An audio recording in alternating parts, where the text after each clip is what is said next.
Hi ನಮಸ್ಕಾರ ಗೆಳೆಯರೇ. ಇವತ್ತಿನ ಈ ವಿಡಿಯೋದಲ್ಲಿ ಕುಂಭಮೇಳದ ಪವಿತ್ರ ಸ್ನಾನದ ವೇಳೆ ಮುಟ್ಟಾದರೆ ಮಹಿಳಾ ನಾಗಸಾಧುಗಳು ಏನು ಮಾಡುತ್ತಾರೆ ಅಂತ ನೋಡೋಣ. ಹಾಗೂ ಅವರು ಯಾವ ದೇವರನ್ನು ಪೂಜಿಸುತ್ತಾರೆ ಅಂತ ನೋಡೋಣ. ಹಾಗೂ ಅವರಿಗೆ ಈ ಕುಂಭಮೇಳದಲ್ಲಿ ಇಷ್ಟು ಏಕೆ ಪ್ರಾಮುಖ್ಯತೆ ಇದೆ ಅಂತ ಕೂಡ ನೋಡೋಣ ಬನ್ನಿ. ಪ್ರಯಾಗ್ರಾಜ್ನ ಮಹಾಕುಂಭಮೇಳವು ಧಾರ್ಮಿಕ ನಂಬಿಕೆಯ ಅದ್ಭುತ ಸಂಗಮವಾಗಿದೆ. ಈ ಬಾರಿ ದಾಖಲೆಯ ಪ್ರಮಾಣದಲ್ಲಿ 40 ಕೋಟಿ ಜನರು ಭಾಗಿಯಾಗಲಿದ್ದಾರೆ. ಮಕರ ಸಂಕ್ರಮಣದ ದಿನದಂದೇ 5 ಕೋಟಿಗೂ ಅಧಿಕ ಭಕ್ತರು ಪುಣ್ಯ ಸ್ನಾನದಲ್ಲಿ ಪಾಲ್ಗೊಂಡಿದ್ದರು. ಇದರಲ್ಲಿ ಮೊದಲ ಆದ್ಯತೆ ನಾಗಾಸಾಧುಗಳಿಗೆ, ಏಕೆಂದರೆ ಕುಂಭಮೇಳದ ಹೈಲೈಟೇ ನಾಗಾಸಾಧುಗಳು. ಈ ಸಂತರಲ್ಲಿ ಮಹಿಳಾ ನಾಗಸಾಧುಗಳಿಗೆ ವಿಶೇಷ ಸ್ಥಾನವಿದೆ. ಮಹಿಳಾ ನಾಗಸಾಧುಗಳ ಜೀವನವು ಅನೇಕ ತೊಂದರೆಗಳು ಮತ್ತು ಸಂಪ್ರದಾಯಗಳಿಂದ ತುಂಬಿದೆ. ಒಬ್ಬ ಮಹಿಳಾ ನಾಗಸಾಧುವಿನ ಜೀವನವು ಮನೆ ಮತ್ತು ಕುಟುಂಬದಿಂದ ದೂರವಿರುವ ತಪಸ್ಸಿನ ಜೀವನವಾಗಿದೆ. ಈ ಸಾಧುಗಳು ಕಠಿಣ ಸಾಧನೆ ಮತ್ತು ಕಟ್ಟುನಿಟ್ಟಿನ ಜೀವನ ಶೈಲಿಯನ್ನು ಅನುಸರಿಸಬೇಕು. ಇದರಲ್ಲಿ ಅವರ ನಡವಳಿಕೆ, ಆಲೋಚನೆಗಳು, ಉಡುಗೆ ತೊಡುಗೆ ಮತ್ತು ಪೂಜೆ ಸೇರಿವೆ. ಮಹಿಳಾ ನಾಗಸಾಧುಗಳನ್ನು ಪುರುಷ ನಾಗಸಾಧುಗಳಿಗಿಂತ ಹಲವು ವಿಧಗಳಲ್ಲಿ ಭಿನ್ನವಾಗಿ ಪರಿಗಣಿಸಲಾಗುತ್ತದೆ. ಮಹಿಳಾ ನಾಗಸಾಧುಗಳ ಬಗ್ಗೆ ಒಂದು ಪ್ರಮುಖ ಲಕ್ಷಣವೆಂದರೆ ಅವರು ದಿಗಂಬರರಲ್ಲ, ಅಂದರೆ ಅವರು ಬೆತ್ತಲೆಯಾಗಿ ಉಳಿಯುವುದಿಲ್ಲ. ಪುರುಷ ನಾಗಸಾಧುಗಳು ಬೆತ್ತಲೆಯಾಗಿದ್ದರೆ ಮಹಿಳಾ ನಾಗಸಾಧುಗಳು ಗಂಟಿ ಎಂದು ಕರೆಯಲ್ಪಡುವ ಹೊಲಿದ ಓಚರ್ ಬಣ್ಣದ ಉಡುಪನ್ನು ಧರಿಸುತ್ತಾರೆ. ಈ ಬಟ್ಟೆ ಅವರ ಜೀವನ ಪರ್ಯಂತ ಉಡುಗೆಯಾಗಿದೆ. ಮಹಿಳಾ ನಾಗಸಾಧುಗಳು ಕೇಸರಿ ಬಣ್ಣದ ಗಂಟೆಯನ್ನು ಧರಿಸಿ ತಮ್ಮ ಸಾಧನೆಯನ್ನು ಮಾಡುತ್ತಾರೆ ಮತ್ತು ಅವರು ಆಹಾರ ಸೇವಿಸಿದ ನಂತರ ದಿನಕ್ಕೆ ಒಮ್ಮೆ ಮಾತ್ರ ಈ ಉಡುಪನ್ನು ಧರಿಸುತ್ತಾರೆ. ಒಂದು ವೇಳೆ ಪವಿತ್ರ ಸ್ನಾನದ ಸಮಯದಲ್ಲಿ ಮುಟ್ಟಾಗಿ ಬಿಟ್ಟರೆ ಏನು ಮಾಡುತ್ತಾರೆ ಎನ್ನುವ ಪ್ರಶ್ನೆ ಕಾಡುವುದು ಸಹಜ. ಆದರೆ ನಾಗಾಸಾಧುಗಳಾದ ಮಹಿಳೆಯರು ಋತುಮತಿಯಾಗದ ದಿನಗಳಲ್ಲಿ ಮಾತ್ರ ಗಂಗಾ ಸ್ನಾನ ಮಾಡುತ್ತಾರೆ. ಒಂದು ವೇಳೆ ಪವಿತ್ರ ಗಂಗಾ ಸ್ನಾನದ ಸಂದರ್ಭದಲ್ಲಿ, ಅಂದರೆ ಕುಂಭಮೇಳದಲ್ಲಿದ್ದರೆ, ಅವರು ಗಂಗಾ ನೀರಿನಿಂದ ದೇಹವನ್ನು ಶುದ್ಧೀಕರಿಸುತ್ತಾರೆ, ಆದರೆ ಸ್ನಾನ ಮಾಡುವುದಿಲ್ಲ. ಇದು ಧರ್ಮ ಮತ್ತು ಶುದ್ಧತೆಗೆ ಸಂಬಂಧಿಸಿದ ಕೃತಿ. ಮಹಿಳಾ ನಾಗಸಾಧು ಆಗಲು ಮಹಿಳೆಯರು ಕಠಿಣ ಪರೀಕ್ಷೆಗಳಿಗೆ ಒಳಗಾಗಬೇಕಾಗುತ್ತದೆ. ಅವರು ಮೊದಲು ತಮ್ಮ ಜೀವನದಲ್ಲಿ ಬ್ರಹ್ಮಚರ್ಯವನ್ನು ಆಚರಿಸಬೇಕು ಮತ್ತು ಅವರು ದೇವರಿಗೆ ಸಂಪೂರ್ಣವಾಗಿ ಸಮರ್ಪಿತರಾಗಿದ್ದಾರೆಂದು ಸಾಬೀತುಪಡಿಸಬೇಕು.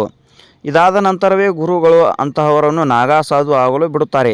ಈ ಪ್ರಕ್ರಿಯೆ ಜೀವನವನ್ನು ಸಂಪೂರ್ಣವಾಗಿ ತ್ಯಜಿಸುವುದು ಮತ್ತು ಕಠಿಣ ಸಾಧನೆಯನ್ನು ಒಳಗೊಂಡಿರುತ್ತದೆ. ಮಹಿಳಾ ನಾಗಸಾಧುವಾಗುವ ಮೊದಲು ಮಹಿಳೆಯ ತಲೆ ಬೋಳಿಸಲಾಗುತ್ತದೆ ಮತ್ತು ನಂತರ ನದಿಯಲ್ಲಿ ಸ್ನಾನ ಮಾಡುವ ಮೂಲಕ ಅವರು ಸಂಪೂರ್ಣವಾಗಿ ಶುದ್ಧಳಾಗುತ್ತಾಳೆ. ಮಹಿಳಾ ನಾಗಸಾಧುಗಳು ಯಾರನ್ನು ಪೂಜಿಸುತ್ತಾರೆ ಅಂತ ನೋಡೋಣ ಬನ್ನಿ. ಮಹಿಳಾ ನಾಗಸಾಧುಗಳು ತಮ್ಮ ಆಹಾರದಲ್ಲಿ ಬೇರುಗಳು, ಹಣ್ಣುಗಳು, ಗಿಡಮೂಲಿಕೆಗಳು ಮತ್ತು ಎಲೆಗಳನ್ನು ಸೇವಿಸುತ್ತಾರೆ. ಅವರ ಜೀವನವು ಆಧ್ಯಾತ್ಮಿಕ ಅಭ್ಯಾಸಕ್ಕೆ ಸಮರ್ಪಿತವಾಗಿದೆ ಮತ್ತು ಅವರು ದಿನವಿಡೀ ದೇವರ ನಾಮವನ್ನು ಜಪಿಸುತ್ತಲೇ ಇರುತ್ತಾರೆ. ವಿಶೇಷವಾಗಿ ಅವರು ಶಿವ ಮತ್ತು ದತ್ತಾತ್ರೇಯನನ್ನು ಪೂಜಿಸುತ್ತಾರೆ. ಪ್ರತಿದಿನ ಬೆಳಗ್ಗೆ ಬ್ರಹ್ಮ ಮುಹೂರ್ತದ ಸಮಯದಲ್ಲಿ ಅವರು ಶಿವನ ಹೆಸರನ್ನು ಜಪಿಸುತ್ತಾರೆ ಮತ್ತು ಸಂಜೆ ದತ್ತಾತ್ರೇಯನನ್ನು ಪೂಜಿಸುತ್ತಾರೆ. ಮಹಿಳಾ ನಾಗಸಾಧುಗಳಿಗೆ ಪ್ರತ್ಯೇಕ ಅಖಾಡಗಳನ್ನು ವ್ಯವಸ್ಥೆ ಮಾಡಲಾಗಿದೆ. ಈ ಅಖಾಡಗಳು ಅವರಿಗೆ ವಿಶ್ರಾಂತಿ ಮತ್ತು ಧ್ಯಾನಕ್ಕೆ ಸ್ಥಳವನ್ನು ಒದಗಿಸುತ್ತವೆ.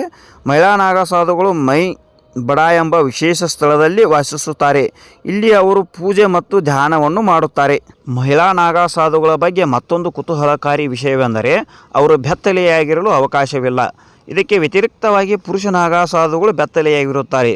ಹೀಗಾಗಿ ಮಹಿಳಾ ನಾಗಸಾಧುಗಳು ತಮ್ಮ ಜೀವನದಲ್ಲಿ ಕಟ್ಟುನಿಟ್ಟಾದ ಶಿಸ್ತು ಮತ್ತು ಧಾರ್ಮಿಕ ಜೀವನ ಶೈಲಿಯನ್ನು ಅನುಸರಿಸುತ್ತಾರೆ. ಕುಂಭಮೇಳದಲ್ಲಿ ಮಹಿಳಾ ನಾಗಸಾಧುಗಳು ಪ್ರಾಮುಖ್ಯತೆ ಬಹಳ ಹೆಚ್ಚಾಗುತ್ತದೆ. ಈ ಜಾತ್ರೆಯಲ್ಲಿ ಅವರ ಉಪಸ್ಥಿತಿಯು ಧಾರ್ಮಿಕ ನಂಬಿಕೆಗೆ ಹೊಸ ದಿಕ್ಕನ್ನು ನೀಡುತ್ತದೆ. ಈ ಮಹಿಳಾ ಸಂತರನ್ನು ಮಾಯಿ, ಅವಧೂತನಿ ಅಥವಾ ನಾಗಿನ್ ಎಂದು ಕರೆಯುತ್ತಾರೆ. ಅವರ ಉಪಸ್ಥಿತಿಯು ಕುಂಭಮೇಳವನ್ನು ಇನ್ನಷ್ಟು ದೈವಿಕವಾಗಿಸುತ್ತದೆ. 2013ರ ಕುಂಭಮೇಳದ ಸಮಯದಲ್ಲಿ ಮಹಿಳಾ ನಾಗಸಾಧುಗಳು ವಿಶೇಷ ಗುರುತನ್ನು ಪಡೆದರು. ಮೊದಲ ಬಾರಿಗೆ ಅಲಹಾಬಾದ್ ಕುಂಭದಲ್ಲಿ ಮಹಿಳಾ ನಾಗ ಅಖಾಡ ಪ್ರಮುಖವಾಗಿ ಕಾಣಿಸಿಕೊಂಡಿದ್ದು, ಅದರಲ್ಲಿ ದಿವ್ಯಾಗಿರಿ ಮುಖ್ಯ ಸಾಧ್ವಿಯಾಗಿದ್ದರು. ದಿವ್ಯಾಗಿರಿ ಮೊದಲು ವೈದ್ಯಕೀಯ ತಂತ್ರಜ್ಞಾನರಾಗಿ ಕೆಲಸ ಮಾಡುತ್ತಿದ್ದರು, ಆದರೆ ನಂತರ ಸನ್ಯಾಸ ತೆಗೆದುಕೊಂಡು ಮಹಿಳಾ ನಾಗಸಾಧು ಆಗಲು ನಿರ್ಧರಿಸಿದರು. ದಿವ್ಯಾಗಿರಿ ತಮ್ಮ ಸಾಧನೆ ಮತ್ತು ಜ್ಞಾನದ ಮೂಲಕ ಮಹಿಳಾ ನಾಗಸಾಧುಗಳ ಹಕ್ಕುಗಳನ್ನು ಉತ್ತೇಜಿಸಿದರು. ಇಂತಹ ಇನ್ನಷ್ಟು ಉಪಯುಕ್ತ ವಿಡಿಯೋಗಳಿಗಾಗಿ ನಮ್ಮ ಚಾನಲನ್ನು ಸಬ್ಸ್ಕ್ರೈಬ್ ಮಾಡಿ ಹಾಗೂ ಇತರರಿಗೂ ಶೇರ್ ಮಾಡಿ.